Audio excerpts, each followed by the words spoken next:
Because who can be against freedom and who can be against choice? But let me tell you something. This is really an anti-choice bill. First of all, there's no choice for healthcare workers. A doctor who is approached by a patient and says, I want some information about having an abortion. Where can I go? If the doctor says, I can't help you, let me talk to you about some alternatives. That doctor has no choice. That doctor then would be violating that woman's right to an abortion and could legally be sued and has no legal leg to stand on. This also goes for nurses and people who work in other types of clinics. There'd be no choice for parents. Parents would not have the option of talking to their child and saying, now honey, we love you. We're sorry that this has happened and we know that this is not the ideal thing, but we can make it through this situation. No, parents won't have that choice. That choice will be taken away from parents and given to a child. Furthermore, there will be no choice for taxpayers. You won't be asked whether or not you want to fund abortions. That will just be a matter of fact as part of this bill. There'll be no choice for religiously affiliated hospitals.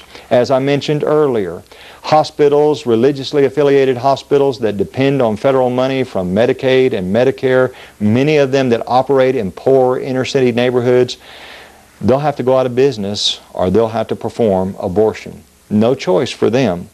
No choice for local governments who decide, you know what, we don't want abortions being performed in our community. Or if we're going to have abortions, we want to be able to inspect these clinics. Or if we're going to have abortions in our community, we want a waiting period. No choice for local governments. And let me tell you this, there'll be no choice for the unborn. No one will poll the unborn to see what their opinion is. Folks, this is a horrible, horrible piece of legislation. It's a terrible piece of legislation. And our new President-elect, Barack Obama, has said to the Planned Parenthood Action Fund, the first thing I'd do as president is sign the Freedom of Choice Act. They know this is a political hot potato, and they're somewhat pushing it back for the time being, but our president is beholden to the far left, and they will remind him. Well, right here in the state of Virginia, two of our congressmen are co-sponsors of this bill. Here in the 9th District of Virginia, our own Congressman, Rick Boucher, is a co-sponsor of the Freedom of Choice Act. Furthermore, Rick Boucher has a 100% pro-abortion voting record. Now don't take my word for it. Go on the internet. Go to some of the pro-abortion websites and you will see that he is hailed as a pro-abortion congressman. We appreciate the conscientious way that Congressman Boucher has tried to help this district in many different respects, but we cannot appreciate his blatant pro-abortion position that he has taken. Furthermore, that doesn't represent the views of the 9th District of Virginia. Congressman Boucher has often said that he is fighting for the 9th. Well, we are fighting for life in the 9th. We're fighting for life in the 9th Congressional District, but there's also a sense in which we're fighting for life in the 9th inning. It may be that time is running out, and good people like you need to step up and join the fight in a kind, respectful way, but very seriously and very passionately tell Congressman Boucher to withdraw his sponsorship of this bill and say no to FOCA.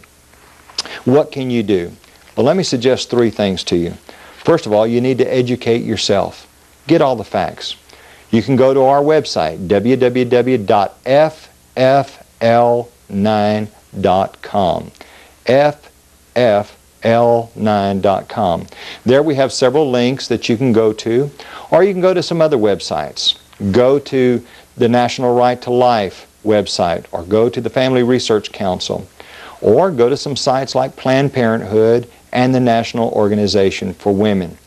Read about it, educate yourself, know this subject, and then educate the church. Make sure that good, God-fearing people that love the Bible and love truth know what's right, and help them understand just how horrible this piece of legislation really is.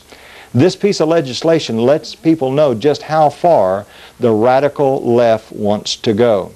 And then educate others. So educate yourself, educate the church, and then educate others. I'm convinced when we get the truth out there about this bill, we will win. It's just a horrible piece of legislation.